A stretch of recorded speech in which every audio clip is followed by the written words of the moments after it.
حضور اس میں تاریخ میں یہ ملتا ہے کہ رسول اللہ صلی اللہ علیہ وسلم کی وفات کے بعد یہ لوگ تو بنو ثقیفہ چلے گئے اور اس کے بعد وہ خلیفہ کا انتخاب ہونا شروع ہوا. خیر یہ ایک ردا. میں اس طرف آنا چاہتا ہوں کہ عموماً امپریشن یہ ہوتا ہے کہ رسالت کے بعد خلافت جاری رہے گی. جی رائٹ. اور جیسا کہ عام لوگوں کو بتایا گیا ہے ون آف دیم کہ اس کے بعد امام مہدی آئیں گے جو کہ امام ہوں گے, امامت ہوگی, لیکن اس کے ساتھ خلافت منطبق نہیں ہوتی. اکثر یہ سمجھا جاتا ہے مگر یہ ان کی زندگی میں جو ہمیں درست ہے کہ ان کی زندگی میں وہ اپنا سارا کام ختم کر جائیں گے, مکمل کر کے اسلام کو مکمل کر کے وہ دنیا سے تشریف. اچھا یہ اس کو آپ ویسے دیکھیں سرسری نظر سے کہ آپ کی فطرت کے مطابق ہے یہ خیال, یا مذہب کی ہسٹری جو آپ نے پڑھی ہے اس میں فٹ ان ہوتا ہے یہ واقعہ کہ کوئی شخص آ کے اپنی زندگی میں اتنا عظیم الشان کام سارا مکمل کر کے رخصت ہو جائے اور پھر کوئی نظام سنبھالنے والا بھی نہ رہے اس کے بعد. دنیا کی آبادی پتہ ہے آپ کو کتنی ہے؟ لیکن اس میں تو ڈے آف ججمنٹ کا تصور ہے. نہیں مجھے میں اسی کی طرف آتا ہوں. آپ پہلے یہ سوچیں کہ اس وقت کتنی آبادی ہے دنیا کی اور مسلمانوں کی اس میں کیا نسبت ہے, اور مسلمانوں کی جو اپنی کوالٹی ہے اس وقت وہ تیار ہیں اس بات کے لیے کہ خدا تعالیٰ کی طرف سے کوئی امام آئے تو سارے فوراً تسلیم کر لیں اس کو, جبکہ شیعہ سنی اختلاف ہی اتنے مختلف ہیں کہ شیعہ کانسیپٹ امام کا بہت دور ہے اس کانسیپٹ سے جو سنی کانسیپٹ ہے. اور اگر امام مہدی ظاہر ہو جائیں تو شیعوں کے وہ غائب تو نہیں نہ ہوں گے. بہرحال اگر سنیوں میں امام آئیں تو امام غائب شیعہ تو بہرحال نہیں ہے وہ, تو will they immediately accept him? All the Muslim world would accept him, or suddenly a transformation would take place in their character, the quality of their thinking, their honesty and everything would suddenly be reformed to the best excellent qualities. Can it happen? Has it happened ever before? آپ یہ دیکھیں کہ آن حضرت صلی اللہ علیہ وآلہ وسلم سے زیادہ قوت قدسیہ کا کوئی تصور نہیں پایا جاتا, ناممکن ہے. اور رسول اکرم صلی اللہ علیہ وآلہ وسلم کی قوت قدسیہ سے زیادہ اگر امام مہدی کو حاصل ہوئی تو یہ میرے نزدیک تو ایک شیطانی تصور ہے, اس کی کوئی بھی حقیقت نہیں. قوت قدسیہ کا قرآن کریم میں جو ذکر رسول اللہ علیہ وسلم کی ذات کے ساتھ آتا ہے ایسا کسی اور نبی کے متعلق نہیں آیا. اور آپ کی قوت قدسیہ نے کیا کام دکھایا تھا اس کو آپ پیش نظر رکھ لیں, اور ہر وہ تصور جو اس کام سے زیادہ کا تصور پیش کرتا ہے اس کو باطل سمجھنا چاہیے, جھوٹی بات ہے. مدینے میں 23 یعنی مکے اور مدینے کی دونوں کی نبوت کی زندگی 23 سالہ ہے, اور 23 سال کے آخر پر جو قرآن کریم میں جو آیات نازل ہو رہی ہیں اس میں منافقین کا ذکر ہے, اس میں بد کرداروں کا ذکر ہے, اس میں ذکر ہے کہ مرجفون جھوٹی خبریں اڑانے والے بھی ہیں اور یہ سب کچھ ہیں. تو ایک عرب کی چند سال میں اسلام نہیں تھی, ہو سکتی تھی. اور آپ نے جس بات کا ذکر کیا خون خرابے کا, وہ خود بتا رہا ہے کہ بنو ثقیفہ ہوں یا کچھ اور لوگ ہوں, اسلام محض ان کے سکن ڈیپ ان کے اندر گیا ہے, اور جب رسول اللہ علیہ وسلم کا وصال ہوا بغاوت شروع ہو گئی. تو how could you conceive of any imam, whatever name he has, to transform the entire world of billions in a matter of 40 years? اور ایسی ٹرانسلیشن کمپلیٹ کر جائے کہ اس کے بعد کسی ضرورت ہی نہ رہے کسی کی. It's absurd, it's unbelievable. Number one. Number two, رسول اللہ علیہ وسلم خود اس کے خلاف بات فرما رہے ہیں. آپ فرماتے ہیں کہ جب یہ زمانہ آخر آئے گا اور لوگ امت میں حالت خراب ہو جائے گی, پھر مسیح نزول فرمائیں گے, ثم تکون خلافت علی منہاج النبوہ, پھر منہاج نبوت پر خلافت جاری ہوگی. تو رسول اکرم صلی اللہ علیہ وسلم کی تو یہ خبر ہے, اور مولوی سمجھتے ہیں کہ قیامت آ جائے. اگر قیامت آ جائے گی تو منہاج النبوہ پہ خلافت کس طرح جاری ہوگی؟ قیامت ان لوگوں پر آئے گی جو دنیا میں جب سے دنیا پیدا ہوئی سب سے زیادہ شریر لوگ ہیں. یہ ایک ایسی بات ہے جو اس کے ساتھ کنیکٹ کر کے آپ کو نہیں بتاتے. اس لیے آپ نے کبھی نوٹس نہیں کیا اس تضاد کا. آپ ان سے انڈیپینڈنٹلی پوچھ کے دیکھیں کہ کیا حضرت صلی اللہ علیہ وسلم نے یہ خبر دی تھی کہ نہیں کہ قیامت اشرار الناس پر آئے گی, یعنی لوگوں میں سے شریر ترین جو ہو جائیں گے بنی نوع انسان, اس وقت قیامت آئے گی. تو امام مہدی کی 40 سالہ زندگی کا یہ خلاصہ ہوگا کہ اشرار الناس پیدا کر کے چھوڑ جائے گا وہ. ایسے امام کا کیا فائدہ؟ قیامت نیک لوگوں پر آنی ہی نہیں. یہ سارے مولویوں کو مسلم ہے, آپ بے شک ٹٹول کے دیکھ لیں, ایک سے پوچھیں 10 سے پوچھیں, اگر اس سے ساتھ کنیکٹ کر کے آپ نہیں پوچھیں گے تو بغیر اس کسی تکلف کے وہ آپ کو جواب دے گا ہاں یہ بات درست ہے. تو sum total of the achievements of امام مہدی از دس انبلیویبل. کوئی کامن سینس والا آدمی اس بات کو انٹرٹین کر ہی نہیں سکتا. اب وہ پھر اس کا واضح ٹکراؤ دوسری احادیث سے اس عقیدے کا. ایک موقع پر حضرت صلی اللہ علیہ وسلم نے فرمایا کہ جب مسیح نازل ہوگا تو اس وقت خدا تعالی 2 دنیا کی بہت بڑی قومیں ہوں گی جن کے پاس طاقت ہوگی. وہ ارادہ کرے گا ان سے مقابلے کا. اللہ تعالیٰ فرمائے گا کہ میں نے ایسی قومیں دنیا میں اس وقت جاری کی ہیں یا خروج کیا ہے ان کا کہ وہ کوئی مادی طاقت سے ان پر غلبہ نہیں پا سکتا. اس لیے مادی جہاد کا خیال چھوڑ دو, اور یہ حدیث کے الفاظ ہیں, اللہ وہی فرمائے گا اس پر, اور پہاڑ کی طرف ہٹ جاؤ اور دعا کرو, اور دعا کے ذریعے خدا تعالیٰ ان قوموں کو تباہ کرے گا. اس کے بعد رسول اللہ صلی اللہ علیہ وسلم فرماتے ہیں پھر وہ غلبہ پا جائے گا مسیح. پھر ایک لمبا دور آئے گا جس میں ٹھنڈی ہوائیں اور امن کی ہوائیں چلیں گی اس کے غلبے کے بعد. پھر رفتہ رفتہ ہواؤں کا رخ بدلے گا, پھر گندگی شروع ہو جائے گی, یہاں تک کہ وہ گندگی سارے عالم پر غالب آ جائے گی دوبارہ. پھر جو لوگ اشرار الناس ہو چکے ہوں گے جب ان میں نیکی اٹھ جائے گی تب قیامت آئے گی. ان 2 حدیثوں کے درمیان آپ کس طرح تضاد دور کر سکتے ہیں؟ اس کے سوا چارہ نہیں کہ ایک کو قبول کریں اور دوسرے کا کوئی مطلب نکالیں یا سمجھیں کہ وہ اس کی روایت درست نہیں ہے. تضاد کی شکل میں تو لازماً یہ اختیار کرنا پڑتا ہے, کیونکہ یہ دوسری حدیث بہت زیادہ معقول ہے, اندرونی اس کے اندر لاجک ہے. اور جب سے دنیا بنی ہے یہی ہوتا ہے مذہب میں ہمیشہ, رفتہ رفتہ غلبہ ہوتا ہے, پھر رفتہ رفتہ بگڑتے ہیں, اور خدا کی پکڑ ہمیشہ خراب لوگوں پر آیا کرتی ہے, اچھے لوگوں پر نہیں آیا کرتی.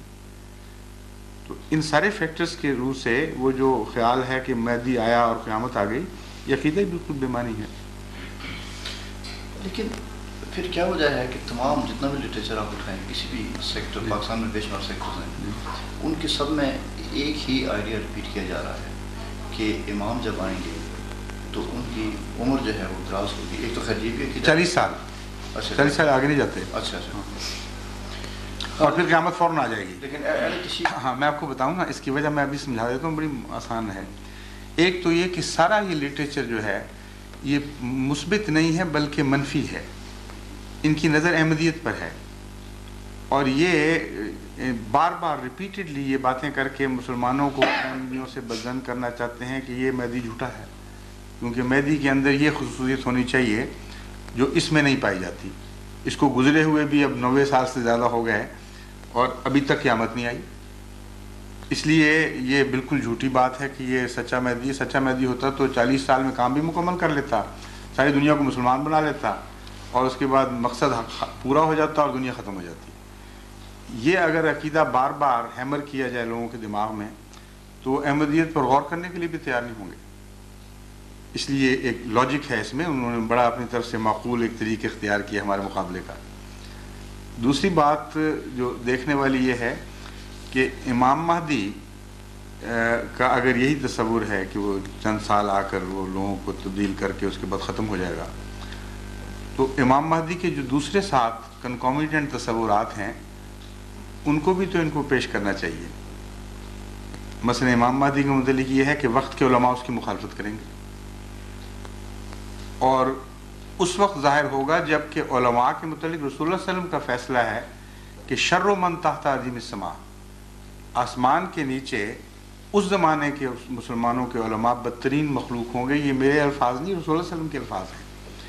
ان کو کیوں چھپاتے ہیں یہ علماء؟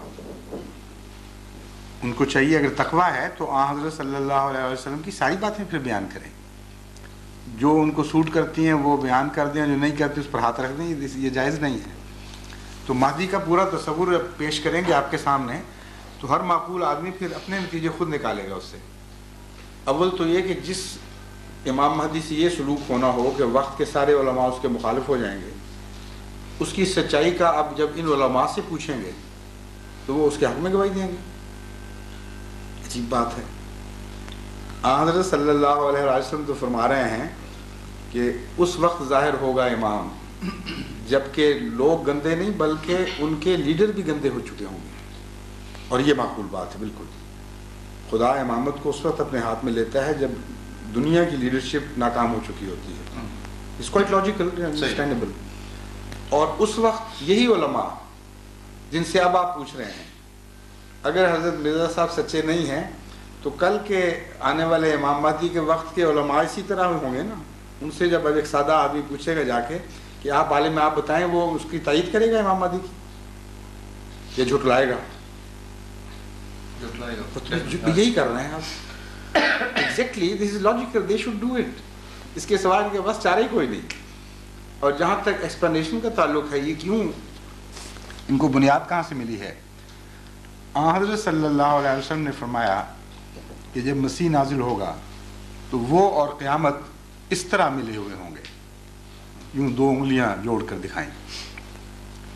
یہ اور ایک حدیث مہدی کے متعلق کہ جب وہ آئے گا تو اس کے بعد قیامت آ جائے گی۔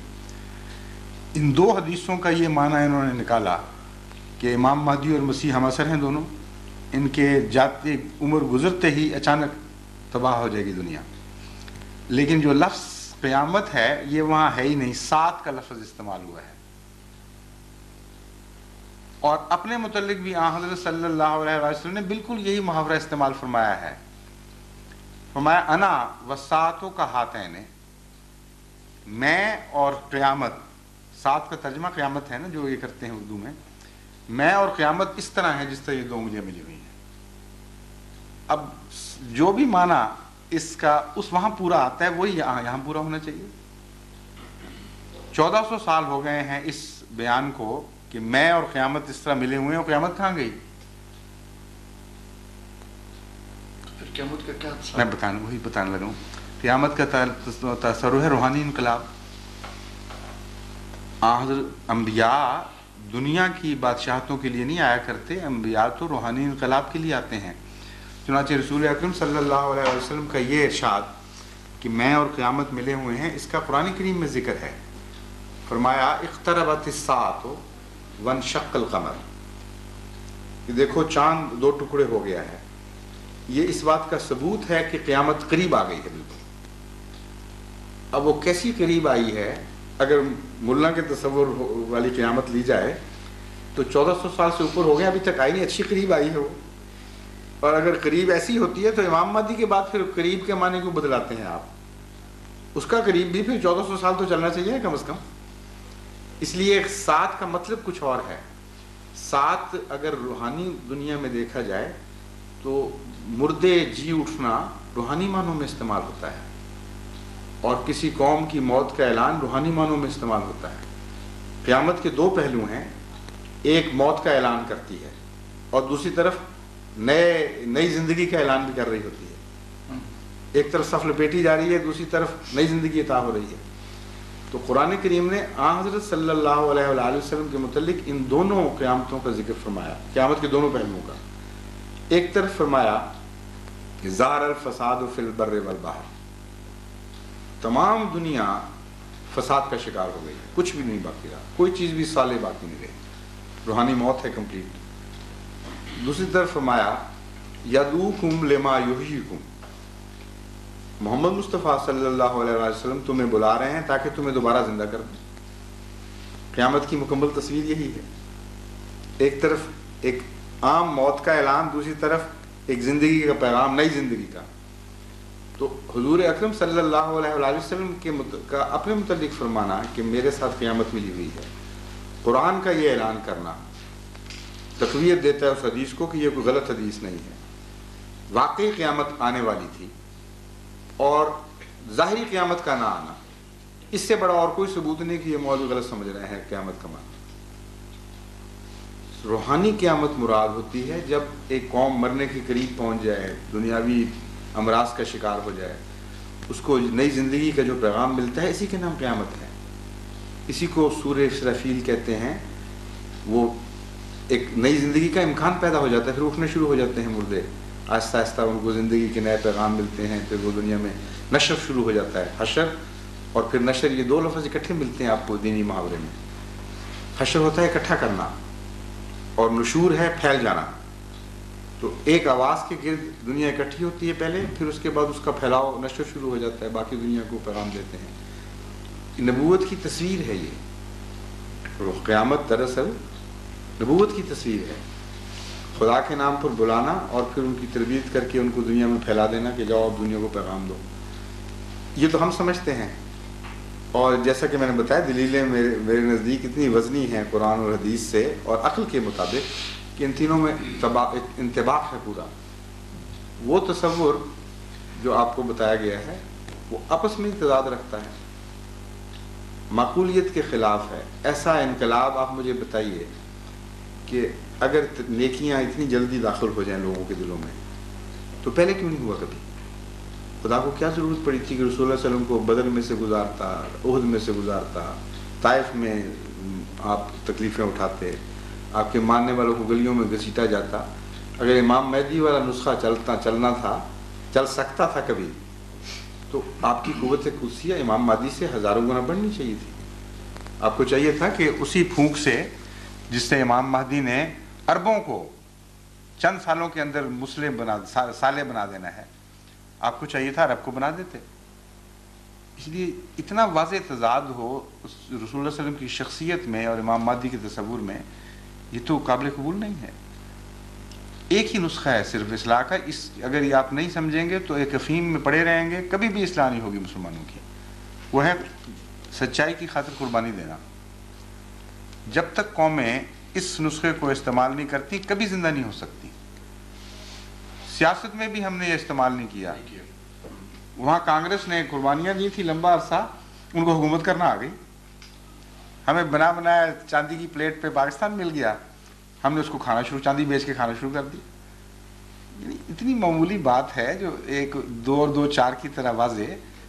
اس نسخے کو قرآن کریم نے آدم سے لے کر رسول اللہ صلی اللہ علیہ وسلم تک استعمال کیا ہوا ہے کہ قربانی کے رستے پہ ڈالتا ہے، ماریں کھلوا کر، گھر جلوا کر اور خون اپنا گلیوں میں بہا کر پھر نیکی ملتی ہے، قیمتیں نہیں پڑتی اس کی، ورنہ قومیں بدل سکتی ہیں، ایک شہر نہیں بدل سکتا۔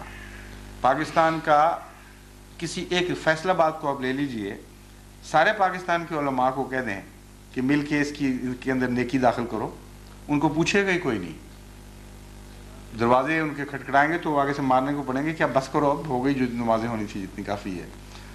فساد کی طرف بلائیں، پھر دیکھیں کس طرح دوڑتے ہیں، آگ لگانے کے لیے وہ تیار ہو جائیں گے فوراً۔